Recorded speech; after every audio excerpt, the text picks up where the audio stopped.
Halo Sobat Ngomin, apa kabar? Kembali berjumpa dengan Ngomin. Gimana rasanya yang begadang? Apakah Anda merasa bahwa kebegadangan Anda itu tidak sia-sia? Aku ngomong apa sih? Oke, aku tahu kalian itu sangat happy karena kita berhasil menjauhkan diri dari uberan Juventus, di mana Juventus seri lawan Genoa 1-1. Kesempatan bagi Inter untuk menjauhkan diri, untuk menambah jarak, dan kesempatan itu tidak disia-siakan. Walaupun sebenarnya di babak pertama Inter harus cukup kesulitan meredam tekanan demi tekanan yang sangat luar biasa sih. Aku harus akui di babak pertama Lazio itu mainnya sangat Spartan, tapi pada akhirnya kualitas skill dan kualitas taktik dan strategi menurutku jadi penentu. Tapi kita bahas itu ntar ya. Seperti biasa, bahas jalannya pertandingan itu ntaran. Kita bahas beberapa update dulu seputar pertandingan tadi. Yang pertama, ini ada komentar yang menarik dari Lautaro Martinez. Lagi-lagi menegaskan bahwa kami ingin memenangkan segalanya, seolah-olah mengkonfirmasi omongan Ausilio lagi, bahwa target Inter dari awal itu adalah segalanya. Walaupun ya pada kenyataannya sih aku lihat kelihatan banget Inzaghi itu sangat mengutamakan perburuan Scudetto. Tapi ya mungkin namanya bahasa diplomasi kan, biar tidak seolah-olah menganatirkan, wah ini Piala Ciki nggak usah terlalu serius, wah itu UCL toh sudah lolos. Ya it's like apa ya istilahnya, like rahasia umum, tapi nggak boleh diomongin biar nggak ada yang tersinggung kayak gitu. Nah, kami seperti keluarga di Inter Milan sangat sering berbicara dengan Thuram. Nah ini dia sangat memuji Thuram. Ngomong-ngomong buat kawan-kawan yang tahu, kemarin ketika Lautaro mencetak gol, dia angkat bajunya, ada tulisan Bahia Blanca. Nah, Bahia Blanca ini adalah tempat kelahirannya Lautaro yang baru saja kena badai angin ribut besar. Dan ada 13 orang yang harus menjadi korban. Nah, ini selain Lautaro itu dia memberikan sumbangan, tentu saja ya namanya orang terpandang dari sana kan, dia juga raising awareness dengan gini, kalau maksudnya biar orang tahu, wah ada bencana loh di sini, ayo kita bantu kayak gitu, top lah. Nah kemudian komentar dia tentang Marcus Thuram itu seperti ini. Sejak kedatangannya, Marcus has made himself available. Maksudnya selalu menyediakan diri, maksudnya selalu berusaha memberikan yang terbaik. Itu maksudnya membuat dirinya tersedia. Dari awal kami telah menunjukkan bahwa kami bisa mengimplementasikan ide yang diminta oleh Inzaghi. Nah, Marcus dan saya sering berbicara, berdialog dan memiliki hubungan pertemanan. Kalau kawan-kawan tahu, friendship and colleagues itu kan beda. Pertemanan dengan hubungan dengan kolega itu beda. Kalau kolega itu ya rekan kerja, tapi selain sebagai rekan kerja, Lautaro juga menekankan bahwa kami juga berteman. Nah, ini yang membuat hal-hal menjadi lebih mudah di lapangan. Ini bukan hanya tentang dia, tapi menciptakan pertemanan di dalam grup itu sangat signifikan. Menjadi sebuah keluarga itu sangat fundamental. Dia bilang gitu, guys. Nah, menurutku ini mantap. Ini rahasianya, berkali-kali aku bilang kenapa pemain-pemain itu banyak yang tertarik untuk ke Inter. Karena kalau dibandingkan dengan ambillah locker roomnya PSG, ini kan suasananya beda. Di sana penuh persaingan lah. Si ini bersaing dengan itu. Ada kubu Messi, ada kubu Messi dengan Neymar, ada kubu Mbappe dengan siapa? Itu kan Hakimi katanya dibilang kubunya Mbappe. Nah kalau di Inter nggak ada. Kemudian ini adalah kata-kata yang sangat menarik dari Marcus Thuram. Kalau tadi Lautaro, karena terus terang aja dua aktor utama menurutku ya Lautaro dan Thuram. Walaupun aku mau apresiasi luar biasa juga buat Jan Sommer, tapi nanti kita bahas. Nah, seolah-olah mengkonfirmasi apa yang dikatakan oleh Lautaro, di Inter Milan kami saling menyayangi satu sama lain seperti saudara. Bahkan ini yang sangat menarik, dia mengkomentari Nicolo Barella. Saya sangat menyukai Nicolo. Jika saya bisa mendapatkan assist dari dia, tentunya saya sangat bahagia. Kami adalah grup yang suka bermain dan berlatih bersama. Kami menyayangi satu sama lain seperti saudara. Nah, ini aku bilang Barella ini mungkin kalau di lapangan memang nyebelin, dia marah-marah nggak jelas. Tapi di luar lapangan itu kayaknya dia orang yang lovable gitu loh, orang yang disukai. Mungkin siapa yang pernah bilang kalau nggak salah musim lalu bahwa gestur-gestur Barella itu mungkin orang memang melihat ini menyebalkan, tapi ini semata-mata karena dia itu benar-benar ingin menang. Dia menginginkan kemenangan lebih dari apapun. Dan terutama rasa frustasi ini seperti aku bilang, kalau Barella mainnya bagus, dia nggak akan marah-marah. Tapi kalau ketika dia merasa dia main jelek, dia sering marah-marah. Mungkin ini semacam proyeksi gitu ya. Ini bukti bahwa benar dugaanku bahwa Nicolo itu memang kelihatannya marah-marah emak-emak, tapi di luar itu dia adalah pemain yang disukai oleh pemain-pemain yang lain. Jadi nggak ada yang benar-benar nyebelin banget ini orang. Nggak. Mungkin waktu itu Lukaku baru datang dia bertengkar sama Barella karena ya Lukaku belum terbiasa dengan Barella, atau mungkin sebelumnya sudah terbiasa tapi Lukaku sudah pergi, balik lagi ini orang ngapain marah-marah melulu. Kalau yang lain kan udah ya nanti juga baik lagi, kayak gitu sih bro. Nah itu soal Marcus Thuram dan Lautaro. Wah, sekarang kita bahas pertandingannya. Ini banyak sekali hal yang bisa dibahas dari pertandingan lawan Lazio kemarin. Terus terang saja aku harus akui bahwa aku agak sedikit khawatir karena kawan-kawan pasti tahu rekor kita melawan Lazio itu di kandang Lazio itu tidak bagus. Kita tidak pernah menang sejak tahun berapa? Sejak Lazio dipegang oleh Sarri, Inter tidak pernah menang di kandangnya Lazio. Tolong koreksi kalau aku salah ya, tapi aku baca ini 2 hari yang lalu kalau nggak salah ingat. Nah kemarin itu apalagi kemudian kalau kawan-kawan nonton live reaction kan aku bilang benar-benar ini ngeri banget Stadion Olimpico. Gimana pressingnya, padahal aku udah si ini nggak main kan, si siapa namanya, Alberto nggak main kan. Gila, lini tengah dan sayapnya Lazio. Memang Lazio itu banyak memainkan serangan dari sayap, tapi lini tengah mereka menurutku memberikan dukungan yang sangat bagus dalam pressing ini. Apalagi mereka melakukan pressing yang sebenarnya riskan ya, karena pressing mereka ketat sekali di daerah pertahanan Inter Milan. Kalau Inter bisa menyolong bola, wah itu bahaya. Dan terbukti beberapa kali di babak pertama, aku perlihatkan aja langsung. Di babak pertama walaupun lebih banyak bola dikuasai oleh Lazio 53%, tapi Inter bisa membukukan peluang lebih banyak. Anggaplah seimbang ya. Karena ya itu resiko sekali. Tapi di sisi lain aku melihat Lazio menjaga, kan ada namanya kesempatan, ada peluang, ada resiko. Nah mereka memainkan pressing high, mereka diimbangi dengan risk management atau manajemen risiko yang sangat bagus. Ketika mereka misalnya kehilangan bola, ketika somehow Inter bisa menembus kurungan pressing dari mereka itu, mereka sangat cepat memberikan respon. Ini tentunya secretnya sangat simple. Bahkan ini bukan secret ya, bukan rahasia. Mereka lebih banyak berlari dan berlari lebih kencang. Itu aja ininya. Tapi ini bukan hal yang mudah. Tentu saja tetap koordinasi antara pemain itu yang sangat penting ya. Tapi di babak pertama kelihatan sekali berlari tidak kenal lelah. Ya babak pertama mereka nggak lelah, tapi di babak kedua kelihatan mereka kelelahan.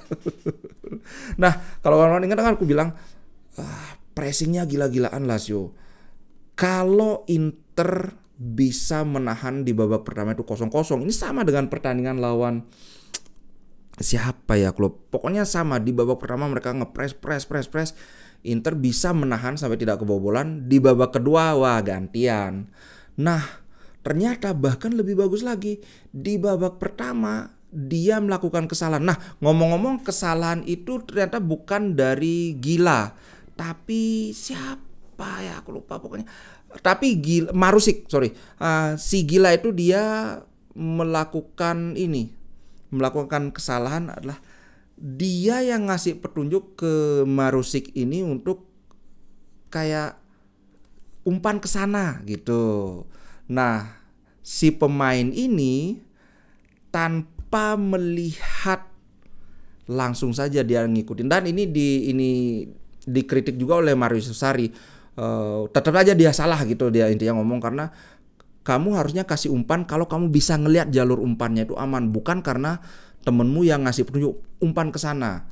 Gitu guys. Dan melawan Inter tidak boleh melakukan kesalahan sesedikit mungkin, apalagi ini kesalahannya besar, ya sudah dihukum langsung sama Lautaro Martinez. Nah, sebelum aku bahas beberapa data yang menarik, aku mau apresiasi yang sangat-sangat besar untuk Jan Bisek.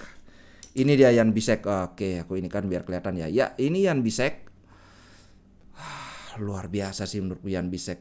Bermain full 90 menit seperti yang aku bilang. Kalau Jan Bisek mainnya bagus, kemungkinan besar Pavard tidak akan dimainkan, karena Inzaghi sendiri bilang juga bahwa memainkan Pavard itu sangat beresiko. Bukan sangat beresiko, agak beresiko. Jadi kalau Inter sudah bisa memimpin, kemudian Bisek juga mainnya bagus, ya nggak perlu mainin si Pavard kan. Bisek bermain 90 menit, hampir bikin assist juga.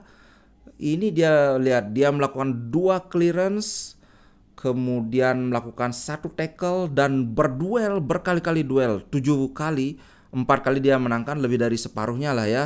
Kemudian duel udara 4 kali, ini sebuah atribut bertahan yang sangat bagus. Makanya aku bilang kan, kenapa nggak Jan Bisek aja jadi wingback? Ya bisa, cuman dari segi body, dari segi karakter, dia itu punya atribut-atribut sebagai center back yang sepertinya sayang kalau nggak kepake. Cuman namanya kita lagi krisis di sektor wingback, ya why not. Dan kemarin dia sempat dicoba ke dekat-dekat akhir pertandingan, Bisek dimainkan sebagai wingback, Darmian yang disuruh mundur dikit. Kalau nggak salah sekitar menit 84 atau sekian lah ke atas itu. Nah, karena begini, terus terang aja, bermain sebagai center back dan bermain sebagai wingback jelas lebih capek main sebagai wingback. Pertama, jarak yang ditempuh itu lebih panjang. Kedua, lebih banyak sprintnya, karena ketika Lazio menyerang dari sayap, mereka pasti nyerangnya nggak kayak di tengah. Kalau di tengah itu kan lari-lari kecil kan, lari-lari Rogolimo gitu. Tapi kalau di sayap itu kan sambil sprint. Kalau kawan-kawan main game juga seperti gitu kan. Kalau kawan-kawan bawa bola ke sayap, pasti di sana sprint. Nah, inilah kemudian dicoba. Menurutku not bad ya. Belum sebagus Dumfries, tapi ya nggak jelek juga gitu. Nah, kemungkinan di masa yang mendatang kita akan beberapa kali lihat Bisek main di posisi wingback, karena menurutku dia bisa. Itu sih. Kemudian yang menarik adalah dia melakukan 72 sentuhan, melakukan 60 umpan dengan tingkat akurasi 92%. Ini akurasi yang besar loh. Bandingkan dengan Bastoni. Bastoni itu sentuhannya lebih banyak memang, 104, hampir berapa itu? Gede banget kan? Tapi akurasi umpannya cuma 88%. Berarti ada 12% umpan Bastoni yang meleset, walaupun ya kita nggak bisa dimakan mentah-mentah juga, karena Bastoni itu kan terkenal dia banyak memberikan umpan lambung. Ini ada 14 umpan lambung dari Bastoni bandingkan dengan Bisek yang cuma 4. Inilah makanya statistik itu penting, tapi yang lebih penting lagi adalah bagaimana menerjemahkan statistik itu, bukan dimakan mentah-mentah. Oke, nah ini soal Bisek. Yang kedua yang ingin aku apresiasi juga adalah Wayan, Pak. Ini kiper asal Bali, Wayan Sommer. Bermain full, melakukan 4 penyelamatan, dan semua dari penyelamatan ini adalah berasal dari tembakan dari dalam kotak penalti. Itu terutama Rovella itu gila. Aku udah ini kebobolan. Ternyata tidak terjadi. Kalau saja itu bobol gawang Inter, itu bisa beda jalannya pertandingan. Terus terang saja, karena ketika mereka menyerang mati-matian, mempressing habis-habisan, kalau mereka bisa mencetak gol, bisa jadi di babak kedua mereka main bertahan kan. Bisa jadi, walaupun belum pasti. Nah, melakukan 41 sentuhan, dan lagi-lagi akurasi umpannya itu 94%. Wow. Ini terus terang di luar dugaan, karena dari umpan-umpan ini ada 7 umpan itu umpan panjang, dan 5 dari umpan panjang yang dia berikan itu tepat sasaran. So aku dulu mengira bahwa kalau soal build up ini Sommer kayaknya masih di bawahnya Onana, tapi aku sekarang nggak berani ngomong gitu, nggak berani, karena akurasi umpan 94% itu untuk ukuran banyak umpan lambungnya. Kalau sekedar ya umpan-umpan pendek sama back ya wajar sekian kan, tapi ini dia banyak memberikan umpan lambung. Mantap lah Sommer, terutama kita harus, makanya di sini dia diberi nilai yang gede 8,0, karena memang sepenting itu kontribusi dia. Alright, ada beberapa hal yang menarik. Nah, kawan-kawan pasti tahu ya bahwa Inter mengumpulkan rekor kayak ngumpulin perangko, pencetak gol terbanyak, pencetak assist terbanyak, gol terbanyak, kemudian pertahanan terbaik. Wow, tapi ada lagi yang ternyata ini aku baru lihat, bahwa kalau kita melihat kontribusi gol, yaitu gol tambah assist, tetap saja 2 pemain Inter itu ada di puncak, yaitu ini. Ini aku ambil dari Interdata. Ini banyak data-data menarik, yaitu Lautaro dengan total 17, itu 15 gol 2 assist. Kemudian di peringkat 2 ada Marcus Thuram, 7 gol 6 assist. Gila guys, ini luar biasa banget. Mantap. Kemudian ini ada kontribusi dari Lautaro dan Thuram ketika melawan tim-tim besar di Serie A. Wow, ini Lautaro lawan Juve 1 gol, lawan Milan 1 assist, lawan Napoli 2 assist, 1 assist juga, Lazio 1 gol, kemudian lawan Fiorentina 2 gol, Atalanta 1 gol, Bologna 1 gol.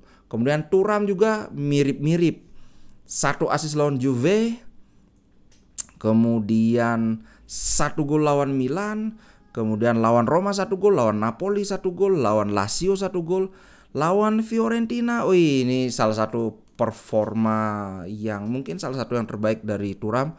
1 gol 1 assist, dan lawan Bologna 1 assist. Cuma sayang lawan Bologna kita akhirnya berakhir seri. Gila, ini yang menarik, ini ada yang komentar nakal. Masa ini kan statistik Lautaro dan Thuram melawan tim terbaik Serie A, masa ada yang komen gini, kenapa kok ada Milan di sana? Kenapa kamu memasukkan Milan di list tim yang terbaik? Milan itu habis menang loh 3-0. Jadi aku memang sempat bilang bahwa Milan sekarang ada terpuruk, tapi sejak mereka menang lawan Newcastle, aku melihat ada tanda-tanda mereka akan mulai bangkit, dan terbukti Monza itu 3-0. Inter kalau nggak salah lawan Monza 2-0 ya menang ya. Mereka 3 gol, berarti jangan remehkan Milan. Makanya ini benar yang dibilang Inzaghi, Marotta juga, saingan Inter itu bukan hanya Juventus. Bahkan siapa yang bilang, apakah Marotta apa, pokoknya begini. Sekarang mungkin kelihatannya hanya Inter dan Juventus, tapi kapanpun bisa terjadi satu tim itu mendapatkan series of good result. Jadi sekarang menang, terus menang, kayak 4 kali menang atau 5 kali menang berturut-turut, itu bisa melonjak jauh di tabel klasemen. Itu makanya aku bilang jangan remehkan Milan. Ya kalau banter-banteran dikit-dikit boleh lah, tapi tetap dalam hati itu kita harus respect sama lawan. Juventus, Milan itu tetaplah salah satu tim besar di Serie A. Kemudian ini Lautaro, menurutku sangat layak Lautaro mendapatkan man of the match. Ini catatan dia melawan. Nah, ini dia tulisannya, Fuerza Bahia Blanca. Dia menciptakan 1 gol, menciptakan 1 kesempatan, 1 dribble. Kemudian ngomong yang namanya dribble ini adalah menggiring bola melewati 1 lawan minimal, kemudian mengoper bola, dan bolanya ini diterima oleh rekannya, itu baru dihitung 1 dribble ya. Kemudian ada 2 tembakan, 2 intercept. Striker melakukan intercept dan salah satunya berujung gol. Ih, memang ngerinya Lautaro. 2 tackle, 4 recovery. Recovery itu artinya kayak bola muntah, bola lepas itu diambil oleh dia, kemudian tadi sundul ke teman atau gimana, itu namanya recovery. 2 kali dilanggar, 11 kali memenangkan duel. Wow, dan 45 sentuhan. 45 sentuhan ini untuk seorang striker menurutku catatan yang bagus ya. Ini artinya bahwa dia turun untuk jemput bola itu jalan strateginya. Bandingkan dengan Marcus Thuram, dia itu 30 berapa gitu, 33 sentuhan. So, sekitar 7 sentuhan lebih banyak kan. Karena memang ya, ini makanya lagi-lagi aku bilang kenapa aku kagum dengan Lautaro. Dia itu lebih banyak turun dibandingkan Thuram, tapi justru dia yang nyetak gol lebih banyak, 15 gol Pak. Luar biasa sekali. Kemudian berikutnya adalah nih, aku ambil dari FC Inter. Kalau kawan-kawan ingat, saat live reaction aku bilang aku lebih concern dengan pertahanan Inter dibandingkan dengan suburnya Inter. Nah ini, Inter memiliki pertahanan terbaik di 5 liga top Eropa. Hanya kebobolan 7 gol dari 16 pertandingan. Ini kita nggak nelan data mentah-mentah ya. Kita lihat di sini Inter, jeng. Inter hanya kebobolan 7 gol dari 16 pertandingan ya. Kita lihat Bundesliga 12. Yang paling sedikit kebobolan ada pemuncak klasemennya yaitu Leverkusen. Kemudian La Liga Real Madrid 11 gol. Ini selisih berapa ini? 4 gol dibandingkan Inter Milan. Girona apalagi 20 gol. Kemudian Premier League 15 gol. Ya kan ceritanya Premier League itu mereka mainnya tidak bertahan, pokoknya nyerang. Tapi yang menarik adalah nyerang. Arsenal atau yang paling siapa ini? Yang paling 36 lah ya. 36 gol mencetak, tapi kenyataannya Inter mencetak 39 gol. Cuma kalah dengan Manchester City. Mana itu Manchester City? Wow, City 40 gol. Tapi lihat mereka kebobolan 20 gol. Sehingga selisih mereka itu cuma 20. Kalau kita lihat selisih golnya, Inter ada 32. Tapi ini ya kalah sama Bundesliga karena ini kan ngeri-ngeri. Oh iya, kalah sama Bayern Munchen aja karena ini gila Pak, 47 ininya. Jumlah gol yang mereka sarangkan. Inter 32 ke 47 itu berapa selisihnya itu? 8 tambah 7 15. Bayern Munchen ini memang ngeri serangannya ini. Tapi lihat, ini aku bilang kenapa dalam maraton seperti ini, maraton liga itu pertahanan itu lebih penting. Mereka kebobolan lebih banyak daripada Inter. Mereka menyerangkan gol lebih banyak, tapi poin mereka lebih sedikit. Walaupun ya ini kan mereka baru main 14 pertandingan. Coba kalau mereka sudah main, anggaplah menang, tetap aja ini 35 tambah 3 itu kan jadi 38 poin kan. Tetap masih kalah sama Inter yang poinnya itu 41. Lihat ini, 41 poin. Sorry. 35 sama kan 8, 38 tambah 3. Oh sama jadinya. Sama. 41 poin. Karena ini kan Internya sudah mainnya 16 kali, mereka baru 14, masih punya tabungan 2 pertandingan. Itu kalau mereka menang terus 2 kali. Tapi untuk sekelas Bayern Munchen kayaknya ya menang-menang aja sih. Kemudian yang menarik adalah di daftar pencetak gol terbanyak. Nah, Inter Milan atau Lautaro Martinez mencetak 15 gol. Lagi-lagi menyalip Erling Haaland. Walaupun ini masih sementara tapi cukup bangga lah ya, karena Erling Haaland kan sekarang ya digadang-gadang striker paling buas di Eropa dengan 14 gol.